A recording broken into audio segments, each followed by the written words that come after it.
할렐루야. 오늘 이 수요 기도의 시간 나온 우리 성도님들 환영하고 축복합니다. 오늘도 찬양 가운데 임재하실 하나님 기대하며 나아갑니다. 우리 주는 나를 기르시는 목자여 찬양합니다.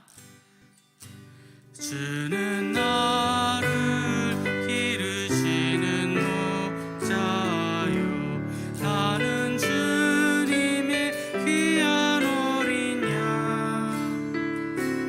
푸른 풀밭 맑은 시내 물가로 나를 인도하여 주신다.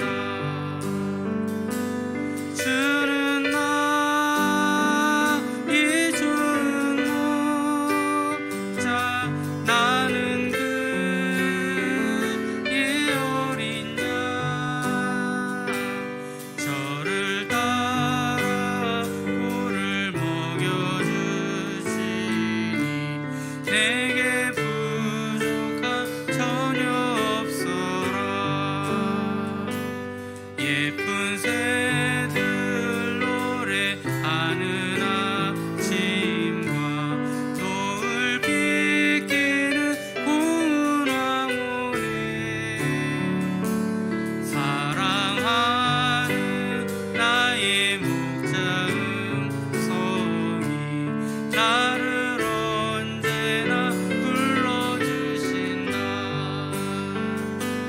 주는 나의 좋은 목자, 나는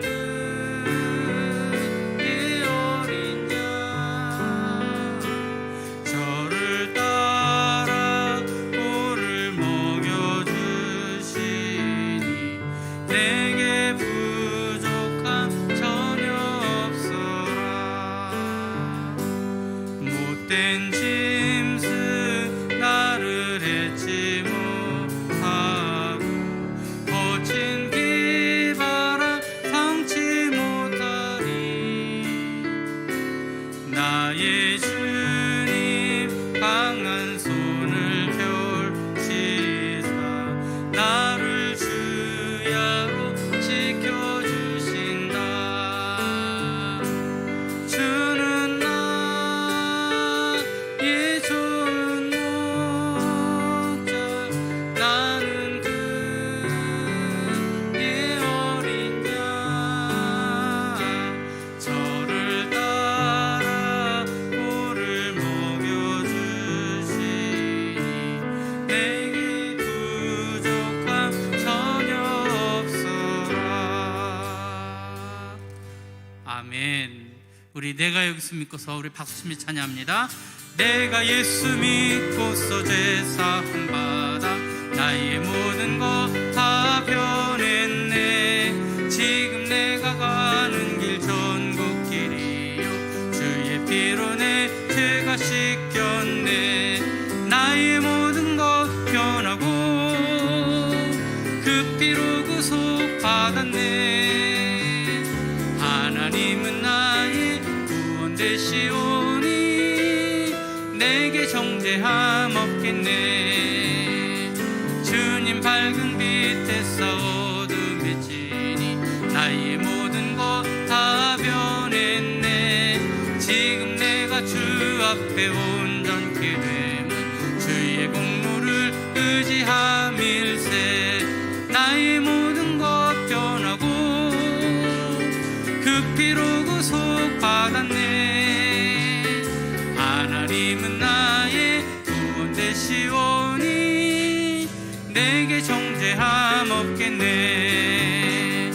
내게 성령 임하고 그 크신 사랑 나의 맘에 가득 채우며 모든 공포 내게서 물리치시니 내 맘 항상 주 안에 있겠네. 나의 모든 것 변하고 그 피로 구속 받았네. 하나님은 나의 구원 되시오니 내게 정죄함 없겠네. 나의 모든 것 변하고 그 피로 구속 받았네. 하나님 주님은 나의 구원 되시오니 내게 정죄함 없겠네. 죄짐에 눌린 사람은 다 주께 나오라. 주 말씀 의지할 때에 곧 평안 얻으리. 의지하세 의지하세 주 의지하세. 구하시네 구하시네 꼭 구하시네. 참 구원 주신 주께서 보혈을 흘렸네. 눈같이 희게 알비에 온몸을 담그세. 의지하세 의지하세 주 의지하세. 구하시네 구하시네 꼭 구하시네. 길 대신 우리 구세주 늘 인도하시네. 너 지체 말고 믿으면 참 복을 받겠네. 의지하세 의지하세 주 의지하세. 구하시네 구하시네 곧 구하시네. 온 성도 하나 되어서 영광길 걸으면 한없는 은혜 받아서 영원히 누리리. 의지하세 의지하세 주 의지하세. 구하시네 구하시네 꼭 구하시. 의지하세 의지하세 의지하세 주 의지하세. 구하시네 구하시네 꼭 구하시네. 할렐루야. 우리 이 시간 통성으로 기도합니다. 하나님, 오늘도 오직 주님 의지하며 나아갑니다. 성령님 주실 은혜를 사모하며 나아갑니다. 은혜를 더하여 주시고 말씀의 능력을 덧입혀 주옵소서. 우리 주여 한번 외치고 함께 기도합니다. 주여, 하나님 도우시고 역사하여 주옵소서. 이 수요 기도의 시간 하나님 복되게 하여 주시고 말씀의 능력을 주시고 기도의 응답을 주시고 찬양 중에 주님 만나 배우는 은혜를 더하여 주시옵소서. 성령님,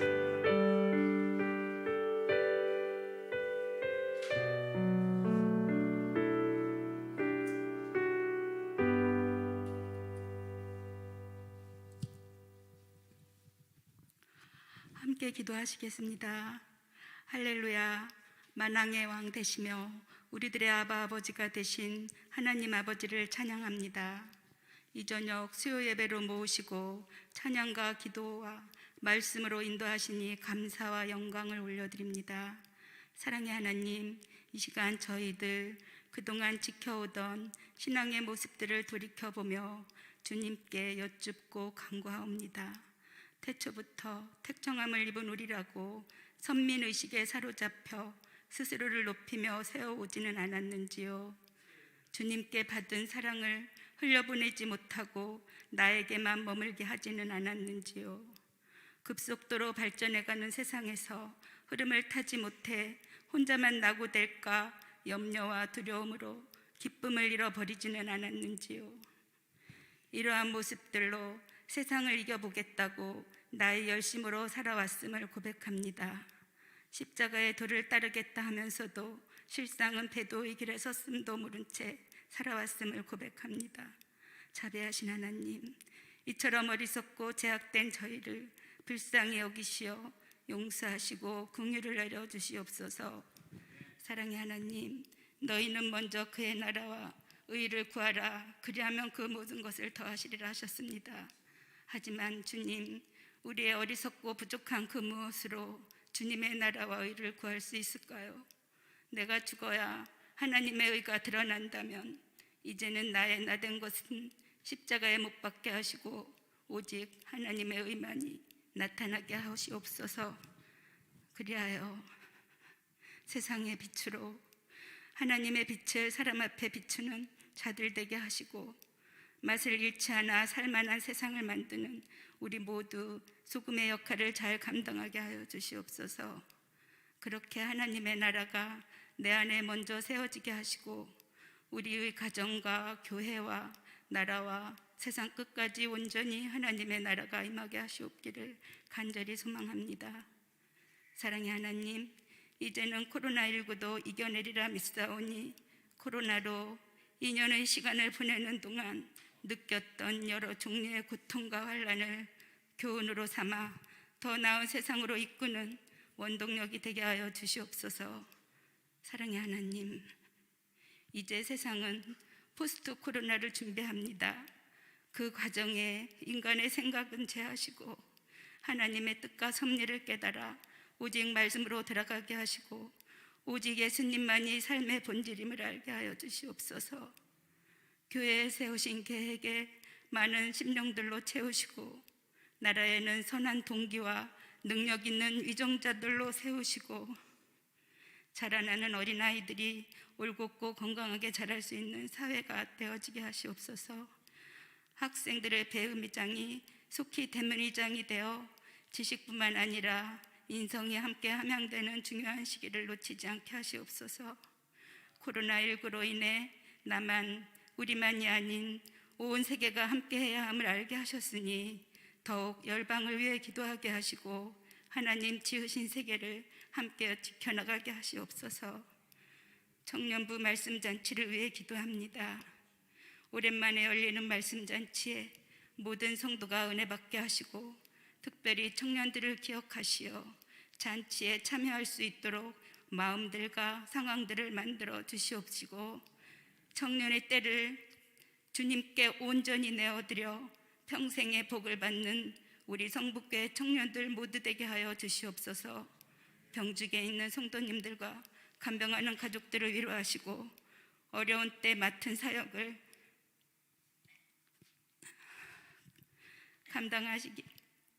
감당하시는 성도님들과 사역자님들을 축복하시고 맡기신 양들의 하루를 위해 아침마다 꼴을 준비하시는 담임 목사님의 노고에 더 크신 능력과 성령으로 충만케 하여 주시옵소서.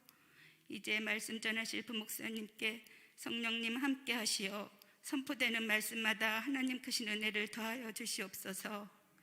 세상 끝날까지 너희와 항상 함께 있으리라 하신 주님, 살아계신 주님은 나의 참 생명 되시며 다시 오실 주님은 나의 참 소망 되심을 고백하오며 이 모든 것 거룩하신 예수님의 이름으로 기도드립니다. 아멘.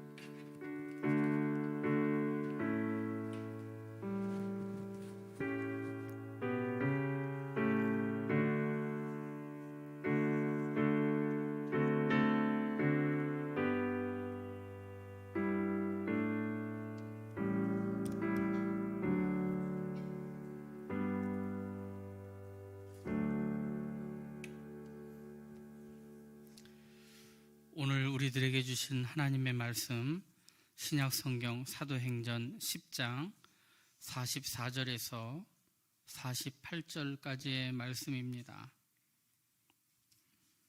신약성경 205면에도 있습니다.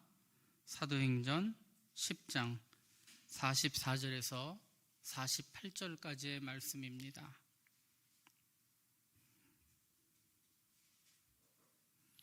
말씀을 읽어드립니다.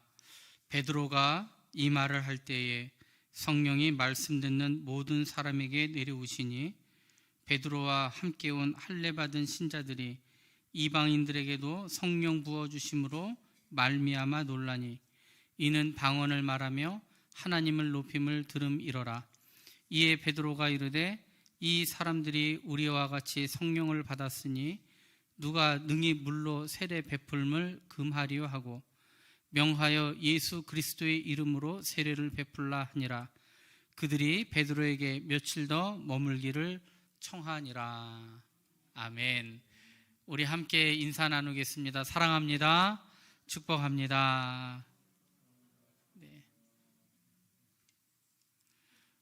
오늘 우리 수요 기도에 나오신 우리 귀한 성도님들 환영하고 축복합니다. 또한 온라인으로 예배하는 우리 성도님들, 여러분들이 있는 그곳이 예배의 자리가 되기를 축복합니다. 또한 이 자리에서 함께 예배하는 귀한 성도님들, 오늘 우리의 몸과 마음을 드리며 또한 사모하는 마음으로 말씀을 들을 때 하나님 역사하시고 또 말씀의 능력을 더하셔서 말씀대로 살아가는 은혜를 주실 줄로 믿습니다. 오늘 사도행전 10장 44절에서 48절의 말씀을 가지고 고넬료의 가정처럼 이라는 제목으로 여러분들과 은혜를 나누기 원합니다.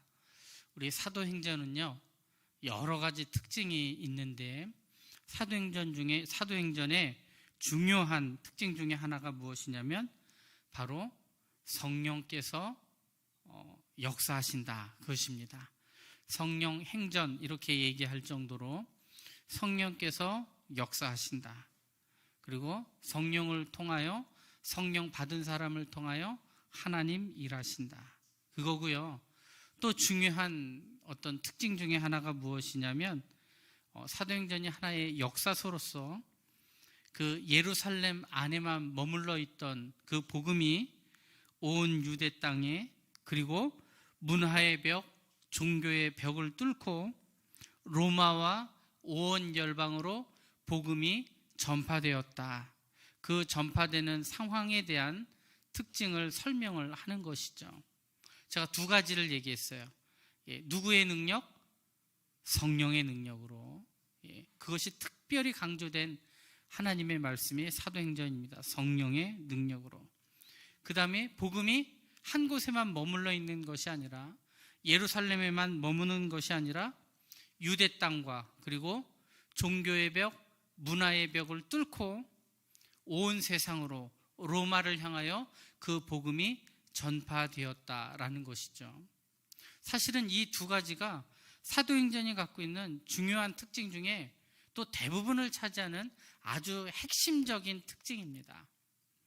그런데 이 핵심적인 특징에 대해서 얘기할 때 오늘 사도행전 10장의 말씀을 읽었는데요, 사도행전 10장의 주인공은 고넬료라고 하는 이방인입니다. 근데 이 고넬료라고 하는 사람을 통하여 성령이 역사하시고 그리고 복음이 확장되어 전파되어 가고 있음을 보여주는 아주 중요한 맥락이 이 사도행전 10장에 있다는 것입니다. 사도행전 8장서부터 시작해서 이 에티오피아의 내시가 복음을 듣게 되고요, 9장에 보면 또 중요한 사건이 있습니다. 누가 회개를 합니까? 바울이 회개를 하죠.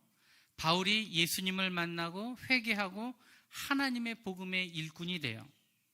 자, 한 장 한 장이 흘러갈수록 복음이라는 것이, 예수 그리스도의 복음이라는 것이 한 자리에 머무는 것이 아니라 점점 전파되어 가고 확대되어 가는 그 준비를 해가고 있는 것입니다. 고넬료라고 하는 사람이 우리에게 있어서 왜 중요한 사람이냐 하면 이방인들 중에 처음으로 성령을 받고 세례를 받은 사람이기 때문에 그렇습니다. 그 전까지는요, 또 구약에서 이야기하고 있는 그 복음은요, 유대인들에게 한정되어 있는 것들이었어요. 하나님의 택하신 백성 이스라엘, 그 히브리 민족, 여기에만 한정되어 있었던 하나님의 구원이 예수 그리스도와 그의 복음을 통하여서 온 열방으로 확장되어 가고 있음을 말하는 것입니다. 오늘 우리가 44절부터 읽었는데요, 우리 중요한 단어들이 있어요. 그게 뭐냐면 이방인들에게도 성령을 부어주셨다. 그것으로 인하여 사람들이 놀랐다는 거예요. 놀랐다는 이야기는 무슨 뜻입니까? 그 전까지 알지 못했다는 거예요. 그런 편견 속에 갇혀 있었는데 알고 보니까 하나님의 구원의 뜻은 이스라엘 백성들이 아니라 이스라엘 백성들을 제사장 나라로 삼으셔서 결국엔 온 나라와 온 열방이 구원을 받게 하신다는 것이죠. 로마서 10장 13절 말씀 보세요. 누구든지 주의 이름을 부르는 자는 구원을 받으리라. 여기 보니까 누구든지라고 얘기를 합니다. 이 말은 이방인이든지 그렇지 않든지, 유대인이든지 그렇지 않든지, 복음이 이야기하고 있는 그 구원은요, 자격이 없고요, 공로가 없고 어떤 제물로도 가는 게 아니에요. 과거의 사람들은요, 구원에 대해 얘기할 때 구원 받을 만한 자격이 있느냐 없느냐를 따졌어요.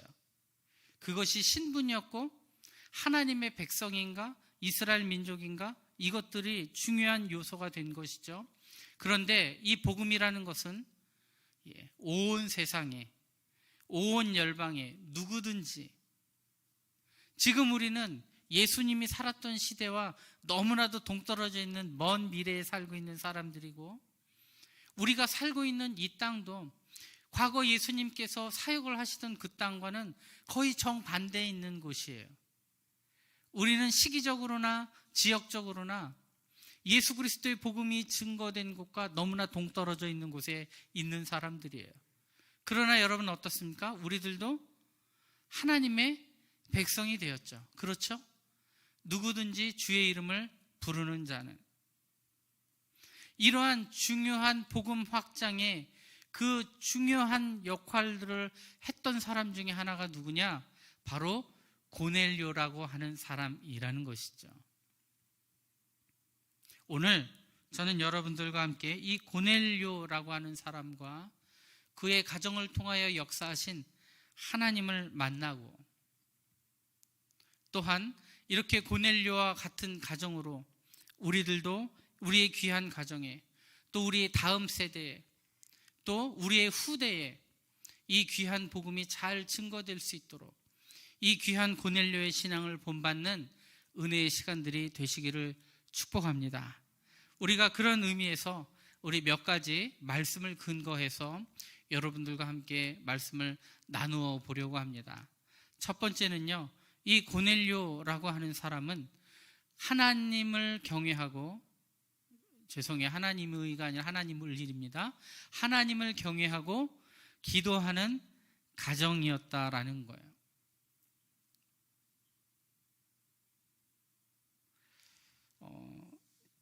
1절에 있는 말씀, 2절에 있는 말씀, 여기 제가 한번 읽어볼게요. 잘 들어보세요.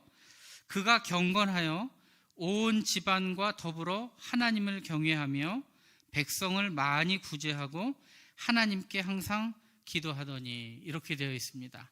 여러분 2절 말씀, 우리가 44절부터 읽었지만 2절 말씀을 같이 한번 읽어봅니다. 시작. 그가 경건하여 온 집안과 더불어 하나님을 경외하며 백성을 많이 구제하고 하나님께 항상 기도하더니. 자, 여기 보니까 이 고넬료라고 하는 사람을 설명을 하는데, 하나님을 경외하는 사람, 그리고 백성을 많이 구제하는 사람, 그리고 하나님께 항상 기도하는 사람이다, 이렇게 얘기를 합니다.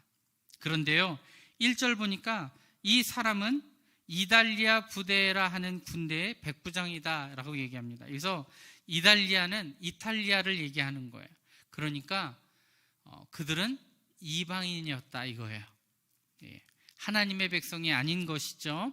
하나님이 선택한 이스라엘 백성은 아니었다는 거예요. 그런데 그럼에도 불구하고 그가 하나님을 경외하고 백성을 많이 구제하고 하나님께 기도하던 사람이었다라고 얘기합니다. 여기서 우리가 좀 더 강조해서 살펴보아야 될 것이 있는데요, 그게 뭐냐면요, 그가 경건하여, 그 다음에 어떤 말이 있습니까? 온 집안과 더불어, 온 집안과 더불어 하나님을 경외했다. 그러니까 이 사람이 경외하고 기도하고 많은 사람을 구제하는 것들이 이 고넬료 한 사람이 아니라 누구라는 거예요? 고넬료의 가정이었다는 것입니다. 복음이 어떻게 이 고넬료에게 직접적으로 들어갔는지에 대해서 성경은 설명하고 있지 않지만 우리가 분명히 알 수 있는 것이 있습니다. 그 신앙이 한 사람에게만 머물러 있는 것이 아니라 그의 가정 가운데로 증거되고 전파되고, 그리고 이 모든 신앙생활과 하나님을 경외하는 이 모든 일들이 그의 가정을 더불어 그의 가정과 함께 이루어진 역사라는 거예요. 그러다 보니까 하나님께서 특별히 이 고넬료라고 하는 사람을 주목하시고 그리고 기억하시게 되었다. 그렇게 성경이 얘기합니다. 우리가 4절 말씀을 한번 볼까요? 4절 보니까요, 이 고넬료를 부르는 그 천사의 목소리에 이 고넬료가 이렇게 얘기합니다. 이르되 주여 무슨 일입니까? 그때 천사가 뭐라고 얘기합니까? 너의 기도와 구제가 하나님 앞에 상달되어 기억하신 바가 되었으니, 이 사람의 경외함이, 이 사람의 구제가, 이 사람의 기도가 하나님께서 기억하실 만큼 아주 특별하고 존귀했다라는 것을 의미합니다.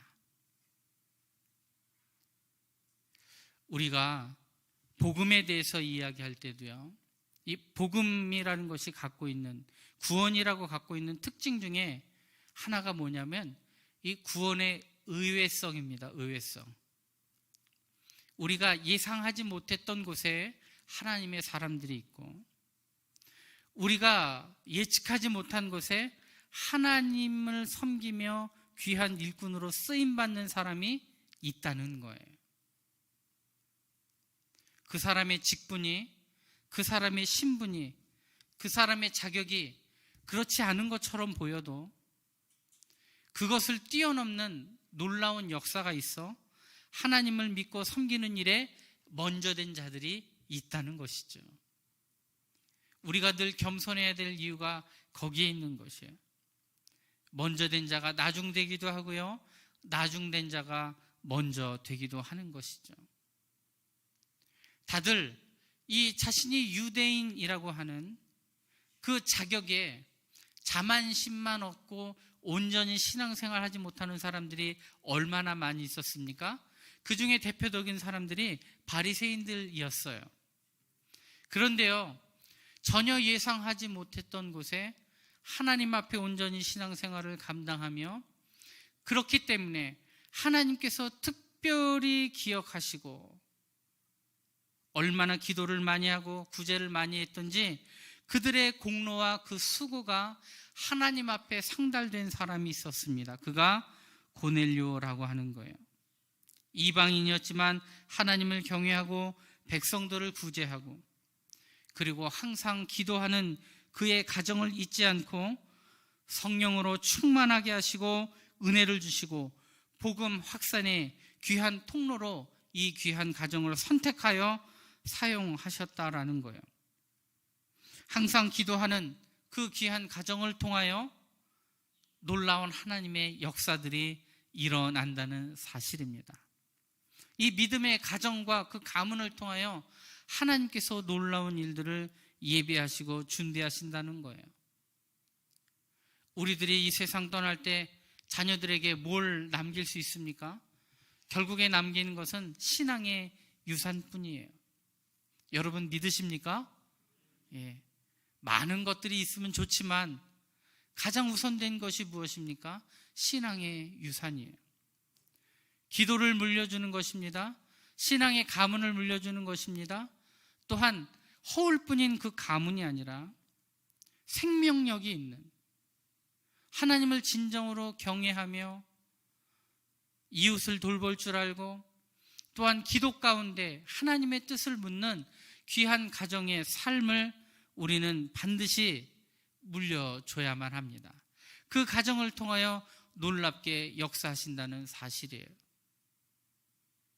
우리가 그냥 쉽게 지나갈 수도 있지만 저는 이 단어가 자꾸만 머릿속에 맴돌았어요. 그가 경건하여 온 집안과 더불어 하나님을 경외했다. 그의 신앙이 그 안에서 끝이어진 것이 아니라 그의 가정을 통하여 계속해서 흘러가고 있었다는 거예요. 고넬료를 통하여 가정이 구원받고 그들의 가정을 통하여 하나님의 사랑과 그 성령의 능력이 흘러가기 시작했다라는 거예요. 이러한 사람을 하나님께서 잊지 않으시고 그들의 기도와 그들의 구제와 그들의 헌신을 그 모든 것들이 하나님 앞에 상달돼요. 하나님이 기억하시고 그의 가정을 쓰시기 위해서 천사를 보내어서 그 고넬료를 부르신 것입니다. 나중에 알게 되겠지만 이 고넬료가 나중에 누구를 만납니까? 베드로를 만나잖아요.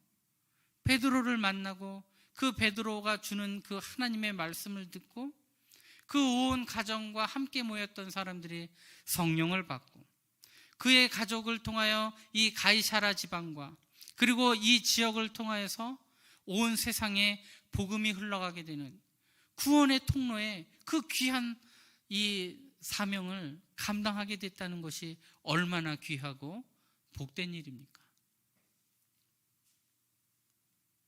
그의 신앙이 그 안에서만 머무른 것이 아니라 그렇게 하나님을 경외하고 이웃을 돌보고 늘 기도하는 그 삶들을 그 가정과 더불어 행했던 이 모든 것들을 통하여 결국에는 하나님은 그 가정을 잊지 않으시고 놀랍게 사용하셨다라는 겁니다. 이것이 이 고넬료를 그리고 그의 가정을 사용한 하나님의 은혜였다는 것이죠. 두 번째입니다. 두 번째는 은혜를 간절히 사모하는 가정이었습니다. 나중에 하나님께서 베드로를 통하여서도 환상을 보이시고 그리고 고넬료에게도 말씀하셔서 이 두 사람이 만나게 되는 인연을 만드세요. 그리고 이 가이사라 지방에 이 베드로를 초청하여 이 고넬료의 집안에 베드로가 방문하게 됩니다. 그때 24절에 보니까요 이렇게 표현을 해요. 이튿날 가이사라에 들어가니 누가 들어갑니까? 이것이 이제 베드로에 대한 얘기죠. 고넬료가 그의 친척과 가까운 친구들을 모아 기다리더니 그는 사람들 앞에 큰 영향력이 있는 사람이었음이 분명합니다. 그의 가정과 더불어 그의 말에는 힘이 있어요. 영향력이 있어요. 그러다 보니까 베드로라고 하는 이 사도가 이방인이지만 열심히 하나님을 경외하고 기도하고 구제 사역을 힘쓰던 이 귀한 가정에 하나님께서 베드로 사도를 보내신 거예요. 이 베드로를 통하여 어떤 역사가 일어날지 아직 그들은 알지 못했어요. 그러나 하나님께서 이들의 만남을 통하여 예비하신 은혜가 있었다는 것이죠. 그러다 보니까 그의 가족들이 어떻게 합니까? 친척들과 가까운 친구들까지 다 불러 모았습니다. 이 자리에 놀라운 하나님의 역사가 일어난다. 이 은혜의 자리를 놓치면 안 된다. 그래서 다 불러 모은 것입니다. 그들로 하여금 베드로를 만나게 하고 베드로를 만남을 통하여 하나님을 만나게 하고 그 하나님의 은혜를 사모하게 된 것이죠. 여호수아서 말씀해 보면요 라합이라고 하는 여인이 있어요. 이 여인이 정탐꾼을 숨겨준 이후에 나중에 그들에게 약속을 받죠. 나중에 너의 집에 네가 알고 있는 사람들을 다 데리고 모아. 온갖 친지들과 함께하는 모든 사람들이 그 라합을 중심으로 그 자리에 함께 모이지 않습니까? 그때 어떤 일이 일어납니까? 여리고 성 안에 있는 모든 사람들과 짐승들이 다 진멸당할 때에 라합을 통하여 그의 가정과 친구들이 구원을 얻죠. 어쩌면 이 고넬료는 이 라합과 같은 사명을 감당했던 사람이에요. 하나도 남김없이 다 끌어모아서 그 자리에 앉혀놓습니다. 얼마나 귀합니까? 25절 보세요. 마침 베드로가 들어올 때 고넬료가 맞이하여 영접하여 발 앞에 엎드렸다라고 얘기합니다. 이 모습이 얼마나 부담이 됐던지 베드로가 그를 일으킵니다. 그리고 뭐라고 얘기합니까? 일어서라, 나도 사람이라 하니. 나도 사람이다, 이렇게 얘기했다는 것은 무엇을 뜻합니까? 고넬료와 그의 가정이 하나님을 맞이하는 심정으로 베드로를 맞이했다는 거예요. 나도 사람이다, 그 얘기는 뭡니까? 내가 하나님이 아니다, 이런 의미예요. 그만큼 간절한 마음으로 기뻐하며 영접하며 베드로를 맞이한 것입니다. 베드로를 맞이하는 그의 심정이 무엇입니까? 하나님의 임재, 하나님의 도와주심, 하나님께서 역사하실 그 놀라운 것들을 다 간절히 소원하며 열정적으로 환영하며 기대하는 마음으로, 사모하는 마음으로 그를 맞이했다라는 것이죠. 이것이 그에게, 또 그들의 가정이 하나님 앞에 칭찬받는 놀라운 원인이 되었다라는 것입니다. 베드로를 마침 하나님처럼 여기며 영접하고 환대하면서 이 귀한 역사들을 일어나게 했다라는 거예요. 이 사모하는 마음 가운데 하나님께서 예비하신 것이 무엇입니까? 성령님이죠. 누가복음 11장 13절 말씀, 너희가 악할지라도 좋은 것을 자식에게 줄 줄 알거든 하물며 너희 하늘 아버지께서 구하는 자에게 성령을 주시지 않겠느냐 하시니라. 할렐루야. 간절히 원하는 자들에게 하나님이 무엇을 주십니까? 성령을 주신다. 얼마나 간절한 마음으로 영접하고 환영했는지 베드로가 민망할 정도로 그렇게 사모하는 마음으로 온 가족들, 친구들 다 끌어안쳐다 모아놓고 그 주의 종을 기다린 거예요. 하나님이 예비하신 성령의 은혜를 받기에 조금도 부족하지 않은 가정이었다. 또 이방인이지만 하나님을 경외하고 섬기고 기도하는 그의 삶은, 이 고넬료의 삶은 하나님의 마음을 감동하기에 조금도 부족하지 않은 그런 은혜의 사람이었음을 보여주고 있는 것이죠. 우리는 여기서 깨닫게 하는 하나님의 음성이 있습니다. 우리에게는 얼마만큼의 간절한 마음으로 주의를 기다리고 말씀을 기다리고 하나님의 역사를 기다릴까?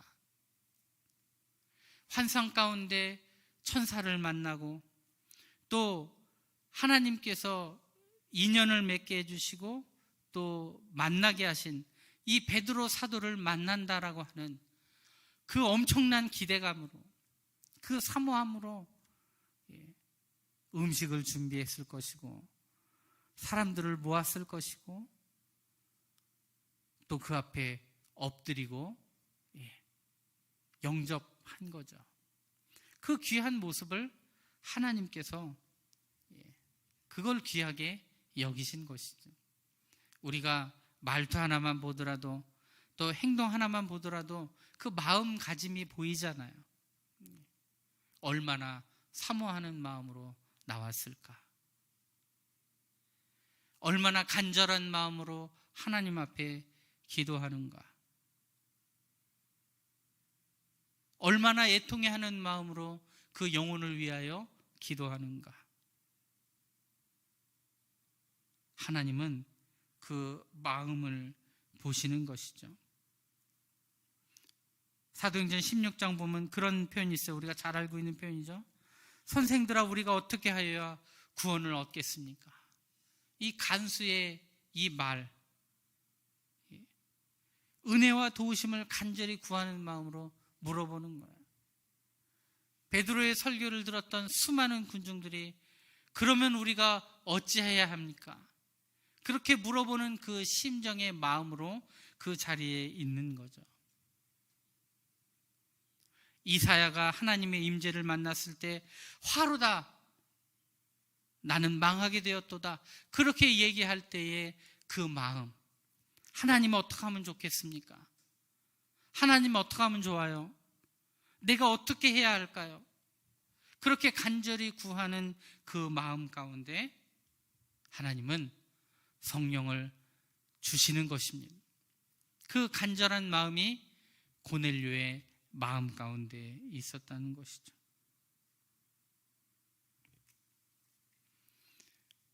또한 그 고넬료가 이 베드로를 영접한 이후에 어떻게 합니까?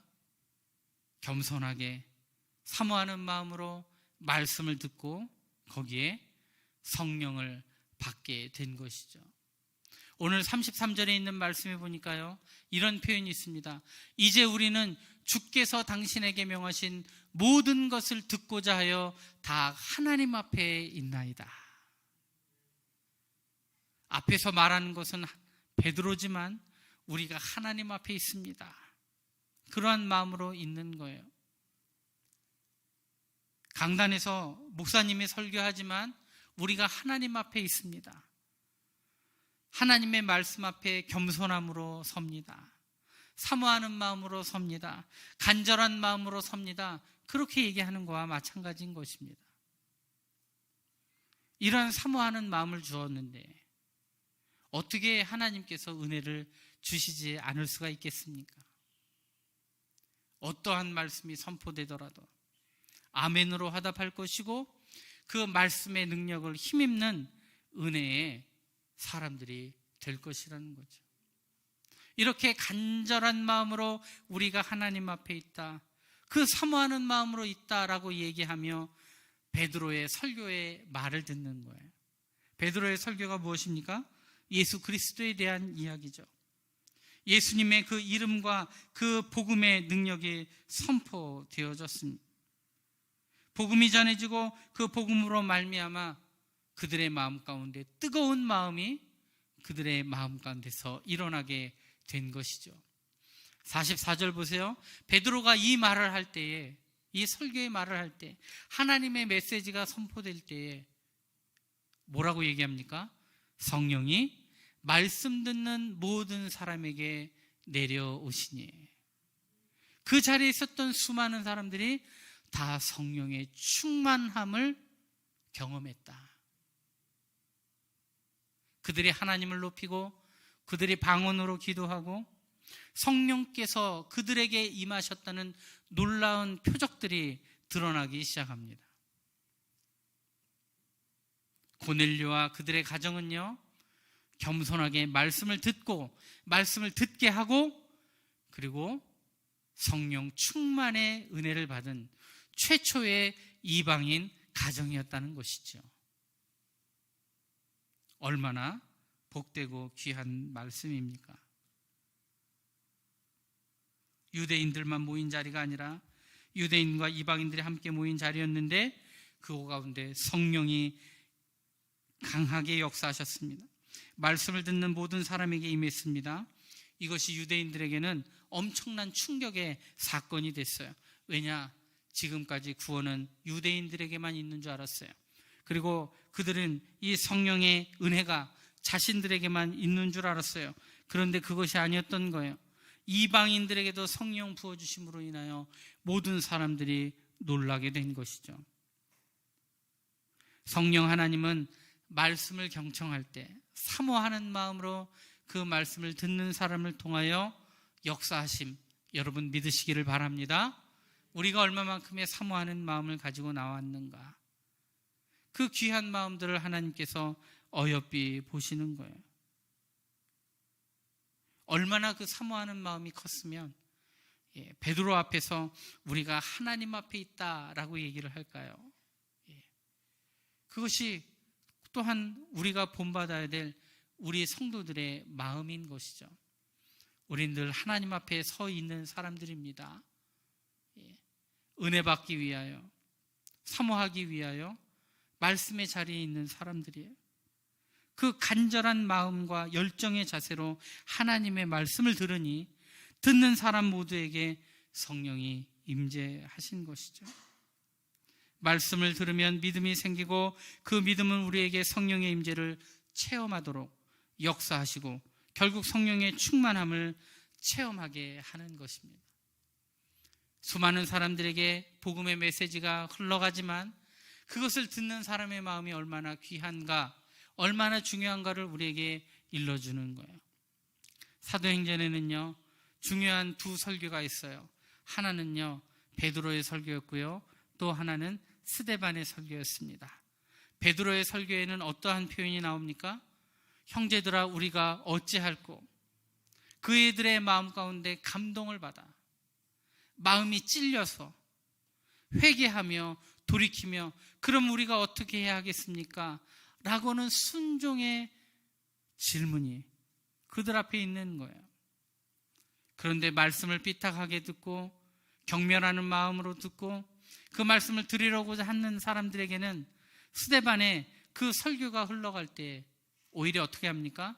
그 말을 듣고 그를 향하여 이를 갈았다. 그리고 돌을 던지지 않습니까? 스데반의 설교가 베드로의 설교보다 훨씬 못한 것입니까? 그런 게 아니죠. 듣는 사람이 어떤 마음의 자세였는가, 그거를 설명하는 것이죠. 우리가 다 하나님 앞에 있다. 그러한 마음으로 하나님의 말씀을 들으니까 그 간절한 마음 가운데 복음과 예수 그리스도의 메시지가 흘러가니까 성령이 임하는 것입니다. 복음을 듣는 모든 사람들에게, 그들에게 이 성령으로 말미암아 그들의 마음 가운데 예수가 들어가고 또한 그들의 마음 가운데 성령이 들어가고 충만하게 역사하고 그들이 이제 온전히 그 안에 계신 성령님의 음성에 순종하는 믿음의 자리, 성령 충만의 자리로 인도함을 받았다라는 것이죠. 고넬료처럼 겸손함으로 말씀을 사모하고 말씀을 경청하는 우리 모든 성도님들이 되시기를 축복합니다. 하나님 앞에 서 있는 마음으로 그렇게 봉사하고 예배하고 말씀을 듣고 훈련하고 봉사할 때 하나님 그곳 가운데 성령의 임재하심에 놀라운 역사를, 그 은혜를 더하여 주시는 것입니다. 베드로의 설교를 들은 후에 성령의 부어주심에 놀라운 은혜를 체험하게 된 것이죠. 누가 그렇게 됐습니까? 말씀을 듣는 모든 사람에게.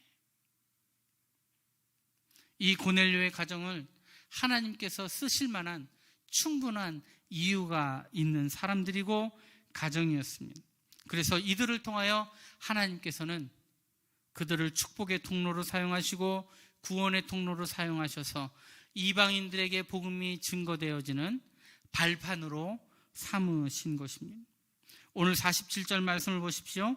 이 사람들이 우리와 같이 성령을 받았으니 누가 능히 물로 세례 베품을 금하리요. 성령까지 받았는데 이미 세례를 받는 것은 더 이상 그 여부를 따져 물을 필요가 없다는 거예요.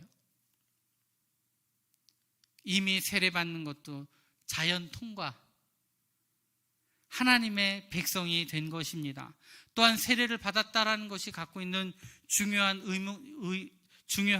그런 의미가 있죠. 그것은 무엇이냐면 예수님께서 우리 승천하시기 전에 이 그들의 제자들에게 주신 지상 명령이 많은 사람들에게 세례를 받게 하고 그리고 그들로 하여금 하나님의 말씀을 가르쳐 지키게 하는 것, 제자로서의 삶을 살아가도록 만드는 것이 하나님의 메시지였기 때문에 그런 것입니다. 결국은 이 제자되는 놀라운 역사들이 주님의 지상명령을 순종해 나아가는 그런 첫 번째 발판이 마련되어진 것이죠. 이들의 세례를 받음은 하나님의 백성이 되었음을 뜻하는 것과 동시에 본격적으로 이들을 통하여 이제 이 사람들을 시작으로 하여금 온 세상에 하나님의 예수 그리스도의 복음이 증거되어 가기 시작했다는 것입니다. 이미 세례를 받은 에디오피아의 내시를 통하여 그리고 하나님 앞에 온전히 이방 선교를 위하여 쓰임받기로 작정된 이 사도 바울의 변화를 통하여 하나님은 한 단계 한 단계 밟아가고 계시는 거예요. 그리고 이제 본격적으로 이 해외 선교에 모든 열방 가운데 십자가의 복음이 증거되는 것을 준비해 나아가게 되셨다라는 것입니다. 오늘 말씀을 맺으려고 합니다. 이렇게 하나님께서는 복음 전도의 출발을 위해서 한 걸음 한 걸음 준비하시고 오늘 고넬료의 가정을 통하여 이 놀라운 역사를 준비해 가신 것입니다. 사도 베드로를 만나게 하시고 복음을 받게 하시고 구원받게 하시고 성령의 충만함을 경험하게 하시고 이 귀한 가정들을 통하여 놀라운 하나님의 역사가 이루어가는 것입니다. 그렇게 고대하는 마음으로 말씀을 듣고 사모하는 마음으로 주의 종을 기다리고 언제나 하나님을 경외하고 이웃을 구제하고 항상 기도하는 일을 힘쓰던 이 귀한 가정을 통하여서 하나님께서 놀라운 일들을 준비해 가시는 것이죠. 곧 추석입니다. 이 많은 가족들을 만나고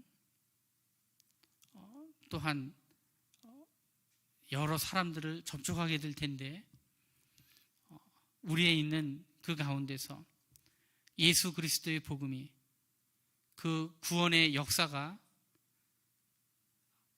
우리 자신을 통하여 우리의 가정을 통하여 우리의 후손을 통하여 온전히 흘러가기를 축복합니다.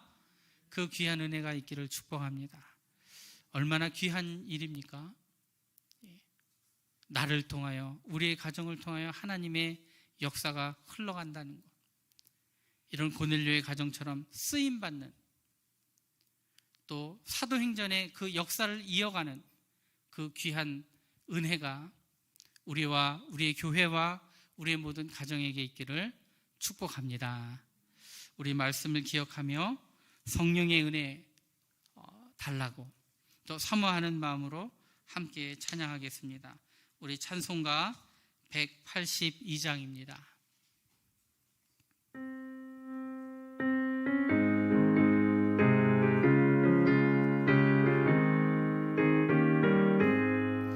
강물같이 흐르는 기쁨 성령 강림함이라 정결한 마음 영원하도록 주의 거처 되겠네. 주님 주시는 참된 평화가 내 맘속에 넘치네. 주의 말씀에 거센 풍랑도 잠잠하게 돼도 박수하면서 나의 생명 솟생케 됨은 성령이 마심이라. 모든 의심 슬픔 사라져 주의 평강 넘치네. 주님 주시는 참된 평화가 내 맘속에 넘치네. 주의 말씀에 거센 풍랑도 잠잠하게 되도다. 하늘에서 단비 내리고 햇빛 찬란함같이 우리 마음에 성령이 많이 주님 보내심이라. 주님 주시는 참된 평화가 내 맘속에 넘치네. 주의 말씀에 거센 풍랑도 잠잠하게 되도다. 생명신에 넘쳐 흘러서 마른 광야 적시니 의의 열매 무르익어서 주수를 기다리네. 주님 주시는 참된 평화가 내 맘속에 넘치네. 주의 말씀에 거센 풍랑도 잠잠하게 되도다. 놀라우신 주의 은혜로 그의 얼굴 뵙겠네. 평화로운 안식처에서 영원토록 쉬겠네.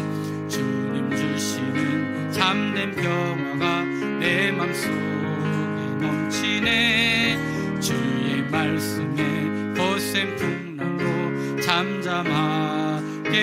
되도다. 아멘. 기도합니다. 좋으신 하나님 감사합니다. 하나님께서 이 십자가의 복음을 온 열방 가운데 전파하게 하실 때 이 고넬료의 가정을 사용한 줄로 믿습니다.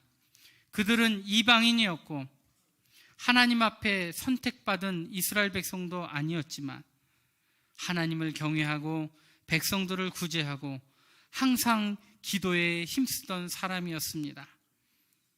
천사를 통하여 하나님의 음성을 들은 이후로는 최대한 많은 사람들을 모아서 하나님을 믿는, 하나님의 말씀을 듣는 자리에 모이게 하였습니다. 그곳 가운데 하나님의 말씀이 증거될 때 성령이 내리신 줄로 믿습니다. 성령으로 충만하게 하신 줄로 믿습니다. 그의 가정뿐만 아니라 그의 가정을 통하여 그 지역과 친구들과 친족들을 구원하고 그리고 그들을 발판으로 삼아 온 열방에 십자가의 복음이 증거된 줄로 믿사오니 하나님, 이 귀한 사명 우리에게도 있게 하여 주옵소서. 우리 가정에도 있게 하여 주옵소서. 우리 교회에도 있게 하여 주시옵소서. 고넬료와 같은 그 귀한 믿음의 사람들 되게 하여 주시고 고넬료의 가정과 같은 귀한 가정과 교회의 모습이 이루어져 나가게 하여 주시옵소서. 하나님, 명절을 앞두고 많은 사람들을 보게 될 터인데 아버지 하나님, 신앙의 모범이 되게 하여 도와주시고 우리를 통하여 십자가의 복음이 흘러가게 하여 주시고 하나님이 예비하신 그 축복이 흘러가는 놀라운 역사들을 있게 하여 주옵소서. 내가, 우리의 가정이, 우리의 교회가 이 귀한 사명을 잘 감당하게 하여 주시고 하나님, 우리가 무엇을 물려줄 수 있겠습니까? 온 열방에, 다음 세대에, 우리 후손에게, 연약한 자들에게 이 귀한 십자가의 복음과 그 하나님의 축복이 잘 흘러가도록 고넬료의 가정과 같은 역할 감당케 하여 주시옵소서. 하나님, 오늘도 부르짖어 기도할 때 주님의 음성을 듣게 하여 주시고 하나님, 더욱더 말씀에 순종하게 하여 주시고 하나님 주신 그 은혜의 삶을 온전히 붙잡고 쫓아가는 믿음의 사람들로 삼아 주옵소서. 예수님의 이름으로 감사하며 기도하옵나이다. 아멘. 하늘에 계신 우리 아버지, 아버지의 이름을 거룩하게 하시며 아버지의 나라가 오게 하시며 아버지의 뜻이 하늘에서와 같이 땅에서도 이루어지게 하소서. 오늘 우리에게 일용할 양식을 주시고 우리가 우리에게 잘못한 사람을 용서하여 준 것 같이 우리 죄를 용서하여 주시고 우리를 시험에 빠지지 않게 하시고 악에서 구하소서. 나라와 권능과 영광이 영원히 아버지의 것입니다. 아멘. 우리 주여 한번 외치고 기도합니다. 주여. 하나님 도우시고 역사하여 도와주옵소서. 성령으로 충만케 하여 도와주옵소서. 고넬료의 가정과 같이 삼아 주옵소서.